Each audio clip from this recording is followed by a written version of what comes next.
수 있을지어다. 아멘. 우리 김범렬 전도사님 나오셔서 괴수의 과거라는 제목으로 말씀 증거해 주시겠습니다.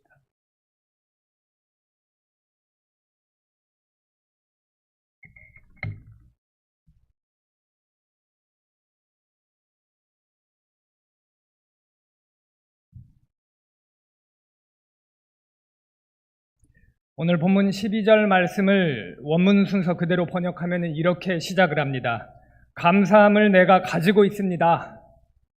당시에 에베소 교회에서 거짓 복음을 가르치던 거짓 교사들을 경계해야 하고 오직 하나님의 영광의 복음을 전해야 한다라고 말하면서 바울 사도는 직전 단락을 마쳤습니다.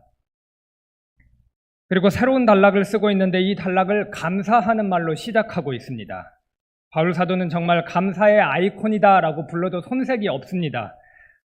데살로니가 전서 5장 18절 말씀을 잘 아실 겁니다. 범사에 감사하라. 이것이 그리스도 예수 안에서 너희를 향하신 하나님의 뜻이니라. 만약에 이 바울 사도가 범사에 우거지상으로 근심만 하는 사도여서 그런 모습으로 교우들께 이 말을 던졌다면 무슨 힘이 있었겠습니까?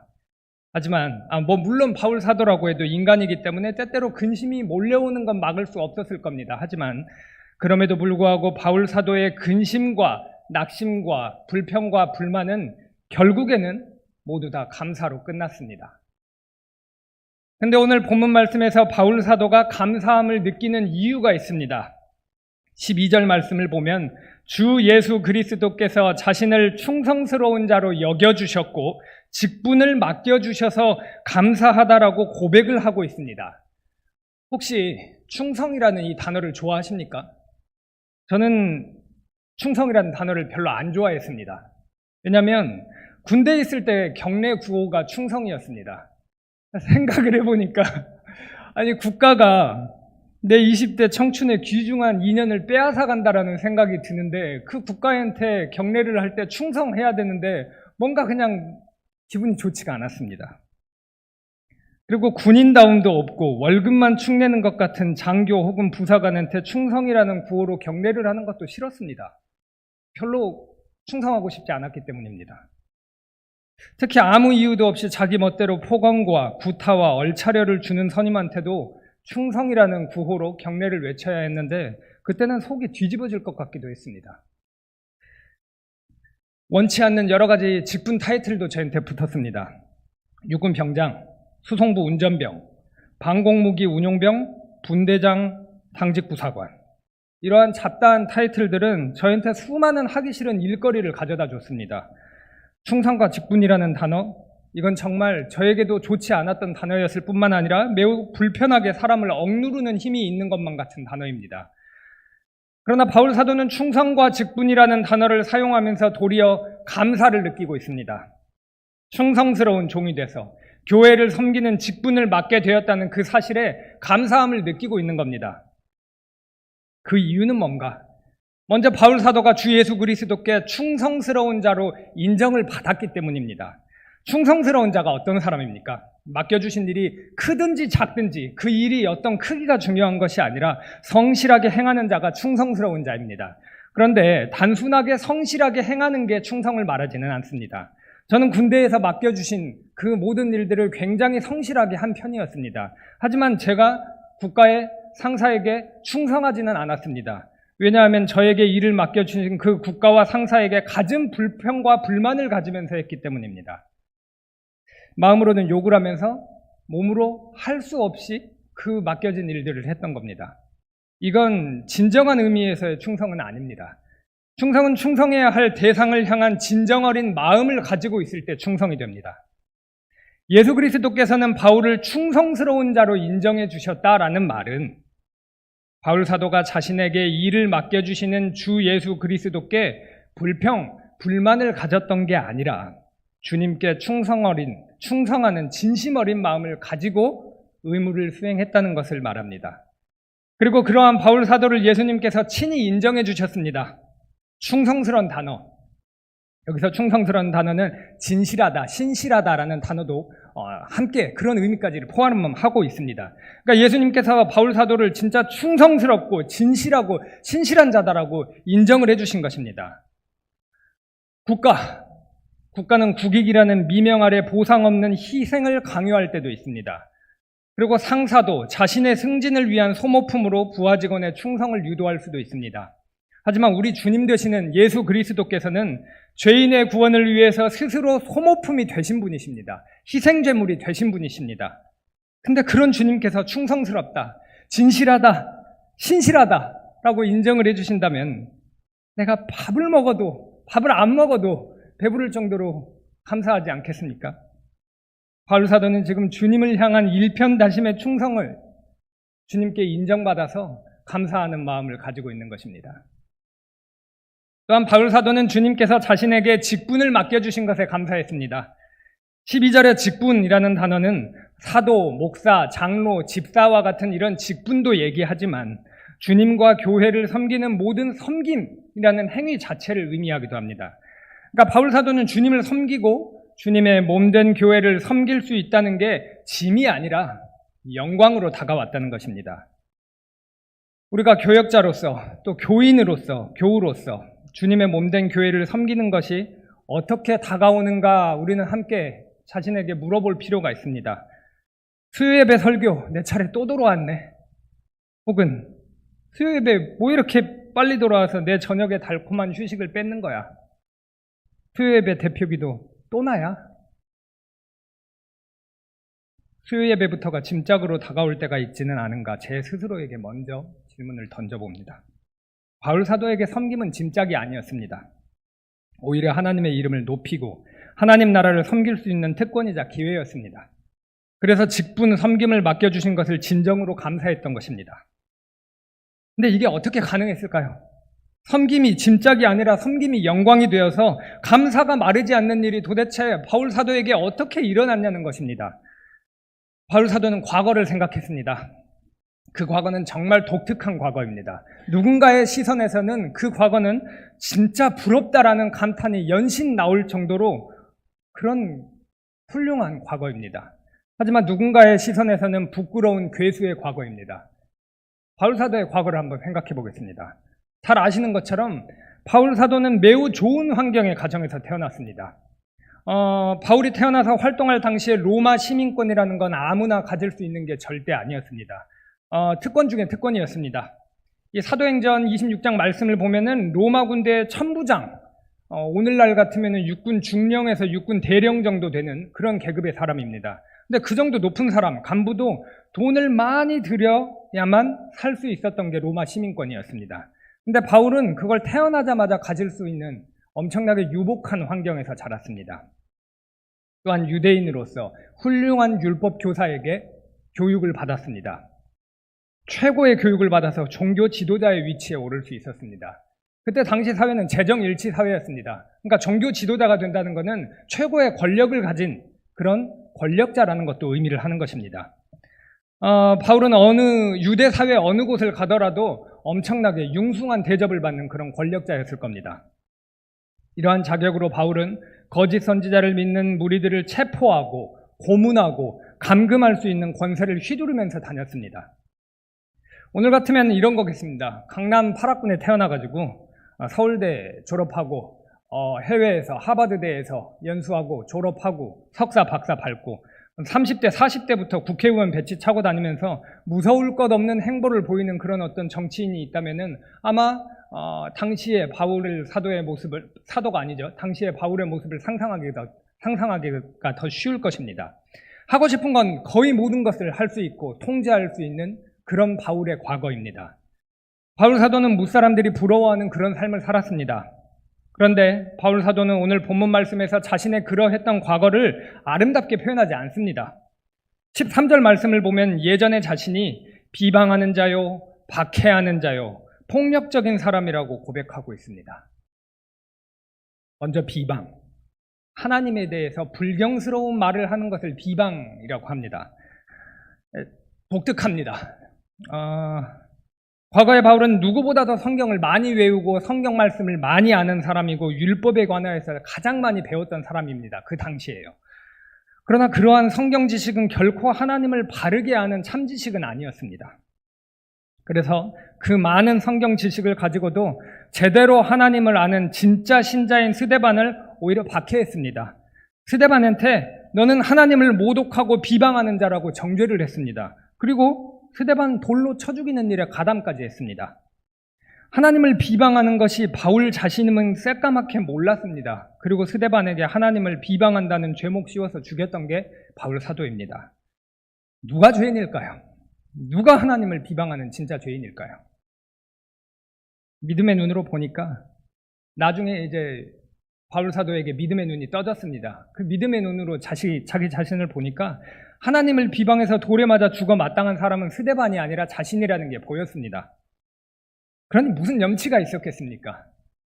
그런 파렴치 않을 자녀 삼아주시고 충성스러운 종으로 삼아주셔서 교회 섬기게 해주시니까 감사가 넘쳤던 겁니다. 이뿐만이 아닙니다. 바울은 자신이 주님을 박해하는 자다라고 말하고 있습니다. 바울은 예수 믿는 자들을 심히 박해했습니다. 그리스도의 몸된 교회를 박해했습니다. 바울이 교회를 더 심각하게 박해하기 위해서 다메섹으로 가는 길에 예수님께서 바울을 만나 주셨는데 그때 예수님께서 바울에게 이렇게 말씀을 해주십니다. 네가 어찌하여 나를 박해하느냐? 믿는 자를, 교회를 박해하는 것은 결국 예수님을 박해하는 것과 같다라고 예수님께서 말씀을 하셨던 것입니다. 이렇듯 바울은 예수 그리스도를 박해했던 사람입니다. 그래서 다른 서신에서 자신이 사도로 불리기에 적합하지 않은 자다, 사도 중에 가장 작은 자다라고 이렇게 고백을 했던 겁니다. 그러나 이러한 사실에도 불구하고 예수님께서 바울을 사도로 세워주셨습니다. 사도가 누굽니까? 예수님께 권위받은 사람이죠. 권능을 받은 사람입니다. 그래서 교회를 세우는 교회의 리더였습니다. 교회를 해하는 자가 교회를 세우는 자가 되었습니다. 그래서 바울은 감사할 수 있었습니다. 또 바울은 자신이 폭행자라고 고백하고 있습니다. 생각해 보겠습니다. 바울 당시에 예수님을 구세주 하나님으로 믿지 않는 유대 교인들 가운데에서 우상 숭배하는 사람이 과연 없었을까요? 굉장히 많았을 거라고 봅니다. 로마 황제, 그때 당시에는 로마 황제가 힘이 셌으니까요. 그리고 로마 정부에 부역하는 유대인들 분명히 있었습니다. 그리고 이런저런 잡신을 섬기는 우상 숭배를 하는 유대인들이 없었을까요? 있었을 겁니다. 근데 바리새인이었던 사울이 진짜 일관성 있게 율법에 따라서 형벌을 집행을 했다면은 그런 사람도 처벌을 해야만 했습니다. 근데 그런 사람들에 대해서 처벌했단 말이 잘 안 나옵니다. 유독 예수 그리스도를 믿는 기독교인들에게만 형벌을 내렸습니다. 칼날을 들이댔습니다. 아마도 당시 기독교인들의 지위가 대체로 낮았던 거하고 관련이 있을 것만 같습니다. 약자한테만 선택적으로 칼을 뽑았던 것입니다. 그래서 박해를 했던 것이죠. 물론 바울이 이때는 믿지 않았을 때였습니다. 그래서 예수 그리스도께서 하나님이라는 사실을 몰랐습니다. 그래서 무지해서 그런 일을 했던 건 맞습니다. 그러나 무지는 하나님 앞에서 변명이 될 수는 없습니다. 단순한 폭행 아니었습니다. 예수님 믿는 그리스도인들을 폭행해서 죽였습니다. 그건 예수님을 폭행해서 죽이려는 시도였습니다. 바울이 했던 일입니다.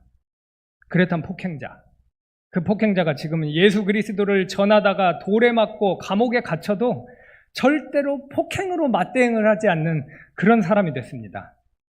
예수 그리스도의 온유하심이 자신의 심장에 새겨진 그런 사람이 됐습니다. 그 누구보다 예수님 닮은 삶을 살 수 있는 영광의 사도가 됐습니다. 그러니까 어떻게 감사가 입에서 마를 수가 있겠습니까? 세상 사람의 눈에 비친 바울의 과거는 내가 제일 잘 나가였습니다. 성공한 과거였습니다.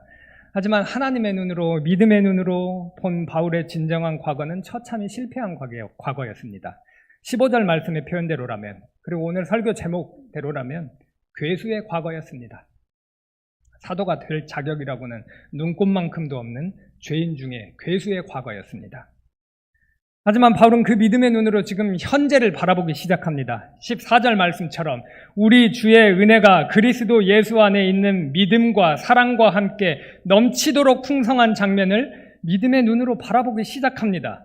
아무 자격 없는 죄인 중에 괴수에게 베풀어 주시는 주님의 은혜를 바라보기 시작합니다. 바울은, 사람은, 우리는, 저는 하나님의 언약을 늘 어기고 늘 죄 지으면서 자주자주 넘어집니다. 하지만 지치지도 않고 언약의 말씀을 친히 지키신 하나님은 신실하십니다. 그 하나님의 신실하심을 바라보기 시작합니다. 15절 말씀처럼 죄인을 구원하시기 위해 완전 무결하신 예수님께서 죄악으로 가득 찬 세상에 오셔서 오물과도 같은 죄악을 친히 다 뒤집어 쓰셨다는 걸 은혜로 바라보기 시작합니다. 그 믿음의 눈으로 바울은 자기 자신이 받아서 누리고 있는 현재의 은혜를 보기 시작합니다. 감사가 마음을 지배하는 것을 체험하기 시작합니다. 그 믿음의 눈, 우리에게 있을까요? 나에게 있습니까? 난 지금 하나님으로부터 받아 누리고 있는 은혜가 믿음의 눈으로 잘 보이시나요? 이에 대한 감사의 반응이 나의 마음을 지배하고 있습니까? 이렇게 하나님의 은혜에 감사하는 바울에게 반드시 따르는 두 가지가 있었습니다. 16절 말씀입니다. 그러나 내가 긍휼을 입은 까닭은 예수 그리스도께서 내게 먼저 일체 오래 참으심을 보이사 후에 주를 믿어 영생 얻는 자들에게 본이 되게 하려 하심이라. 예수님은 오래 참아주십니다. 정말 오래 참아주십니다. 지치지도 않고 오래 참아주십니다. 전능하고 지존하신 성자 하나님께서 이 너저분한 세상에 오셨습니다. 성육신 하셨죠. 모든 죄악의 오물을 다 뒤집어 쓰셨습니다. 금속 조각이 달린 채찍에 맞아 피 흘리실 때도 참으셨습니다. 십자가에 못 박혀서 하나님의 진노와 저주와 형벌을 모두 다 홀로 받으셔서 감당하실 때도 오래 참으셨습니다. 부활하실 때까지도 오래 참으셨습니다.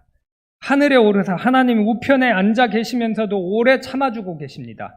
바울이 비방자, 박해자, 폭행자로서 주님께 대적하고 주님을 박해할 때도 하나님의 시간표에 맞춰서 오래 참아줬습니다. 지금도 마찬가지입니다. 예수님께서 지금 당장 다시 오셔서 구원과 심판 행하시면 그만입니다. 뭐가 문제가 될까요? 행하시면 됩니다. 믿는 자는 구원하면 되고 구원하시면 되고 믿지 않는 자는 심판을 하시면 됩니다. 하지만 선택받은 하나님의 자녀들이 복음 듣고 회심해서 주님께 나아올 때까지 오래 참아주고 계십니다. 죄악이 가득해서 눈 뜨고는 못 볼 요지경 같은 세상이지만 구원받을 하나님의 사랑스러운 자녀들 때문에 지금도 오래 참아주고 계십니다. 먼저 예수 그리스도의 복음을 믿어가지고 구원을 받은 바울은 예수 그리스도의 오래 참으심에 동참을 했습니다. 이후에 주님을 믿어서 영생을 얻을 자들을 위한 본이 모범이 된 것입니다. 아무리 지독한 죄인이라고 할지라도 예수님만 믿으면 영원한 생명에 이르게 된다는 것을 보여준 모범이 됐고 추위와 굶주림과 헐벗음과 매맞음과 옥에갇힘과 순교에 이르는 모든 과정을 예수님의 발자취를 밟으면서 인내하는 모범이 되셨습니다. 모범이 되었습니다. 예수님의 발자취를 밟는 사도의 발자취를 밟으려고 하는 저도 마찬가지입니다. 제가 믿음의 눈으로 하나님께서 지금 제게 베풀어 주시는 은혜를 정말로 보고 있다면은, 정말 감사하고 있다면은 저는 반드시 교우분들께 본이 되어야 합니다. 모범이 돼야 됩니다. 복음을 읽고 복음을 전하고 복음으로 살아가는 모범이 되어야만 합니다. 부족합니다. 부끄럽습니다. 제 힘으로 못합니다. 하지만 그리스도께서는 능치 못하시는 것이 없으십니다. 능력의 말씀으로 임하시는 그리스도만 의지하면서 모범이 될 수 있는 힘을 얻기를 날마다 새벽마다 기도합니다. 그리고 이 길은 교역자만 가는 길이 결코 아닙니다. 예수 그리스도를 닮아가며 앞으로 믿게 될 자를 위해 모범이 되는 삶을 사는 것은 모든 교우분들께서 함께 가는 길입니다. 마지막으로 하나님의 은혜에 감사하는 바울은 하나님의 영광을 찬양하고 있습니다. 17절 말씀입니다. 영원하신 왕 곧 썩지 아니하고 보이지 아니하고 홀로 하나이신 하나님께 존귀와 영광이 영원 무궁하도록 있을지어다. 아멘. 바울이 하나님께 받은 은혜에 대한 감사가 마음을 지배하다 못해서 그냥 터져 나온 겁니다. 그래서 하나님의 영광을 벅차 올라서 지금 찬양을 하고 있는 겁니다. 세상 왕의 영광은 한때뿐입니다. 세상 호령했던 황제들 다 역사의 뒤안길 속에 사라졌습니다. 하지만 하나님은 영원하신 왕이십니다.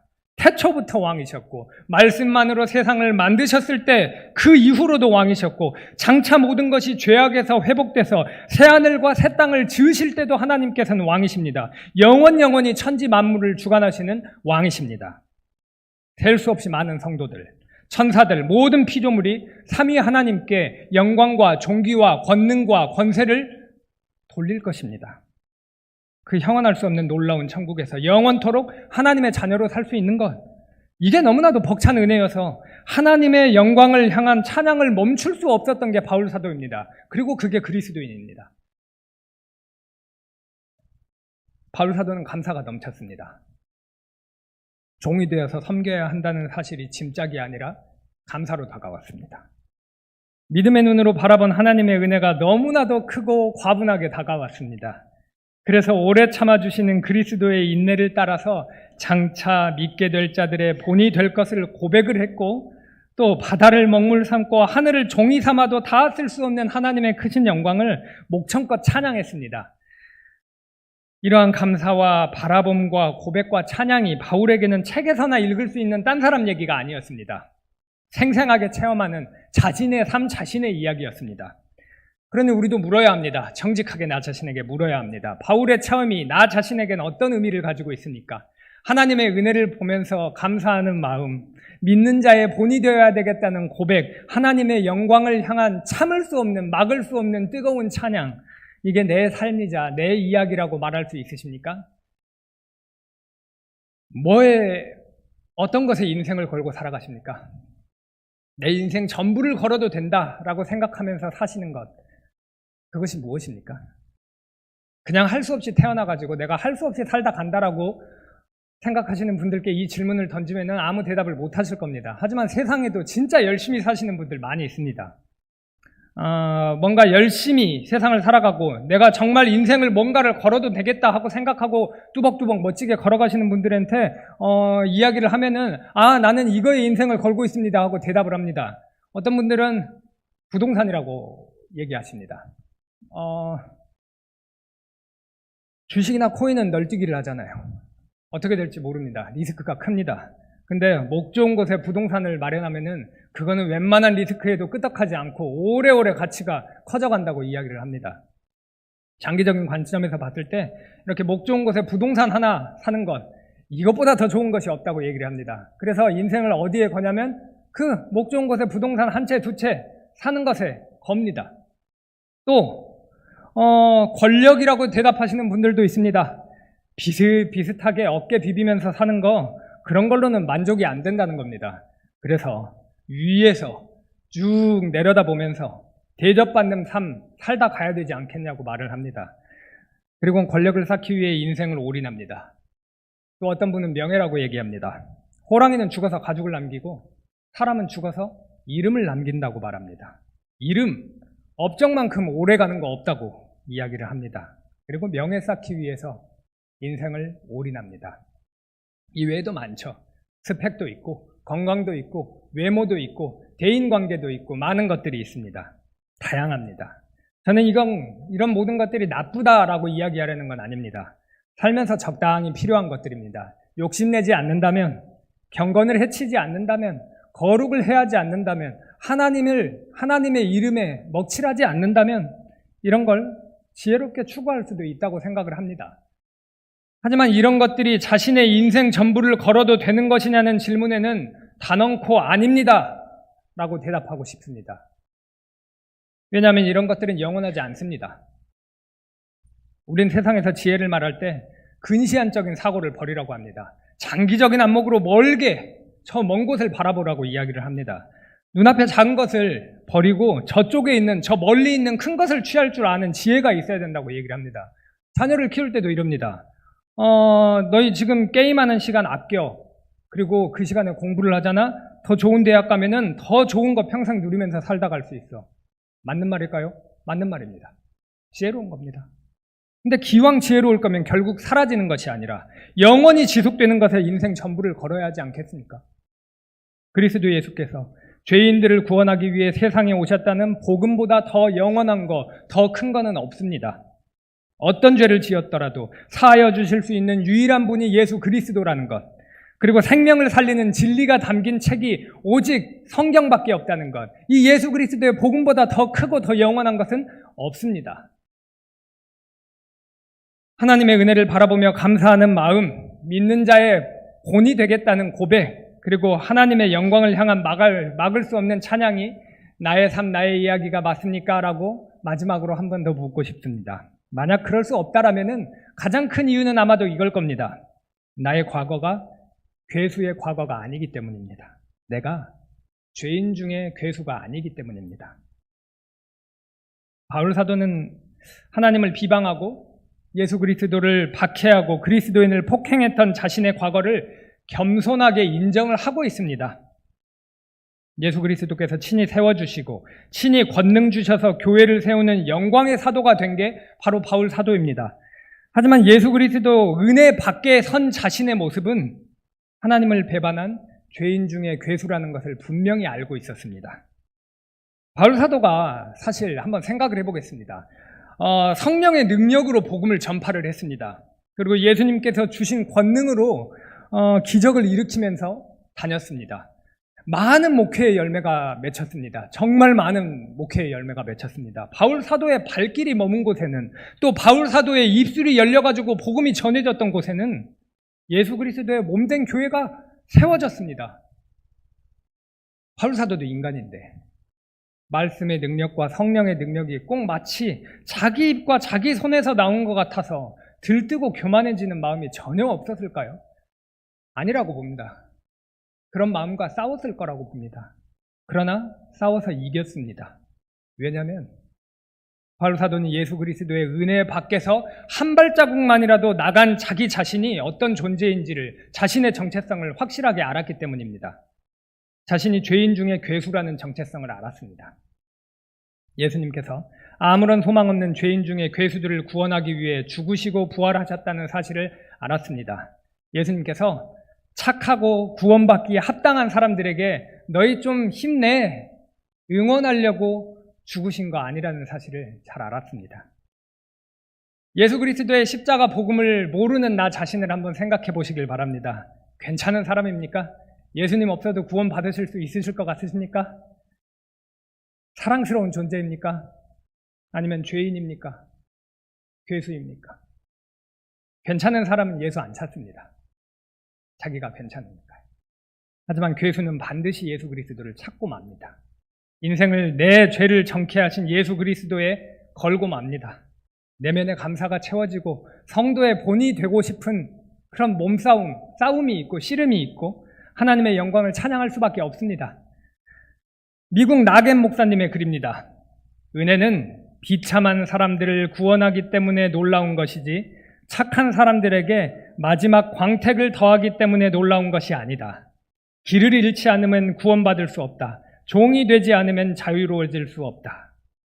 길 잃은 종, 길 잃은 죄수가 모이는 길신교회 되기를 간절히 소망합니다. 기도하겠습니다. 하나님 아버지, 괴수의 과거라는 말씀을 주시니 감사합니다. 하나님께서 주신 은혜가 너무나도 많습니다.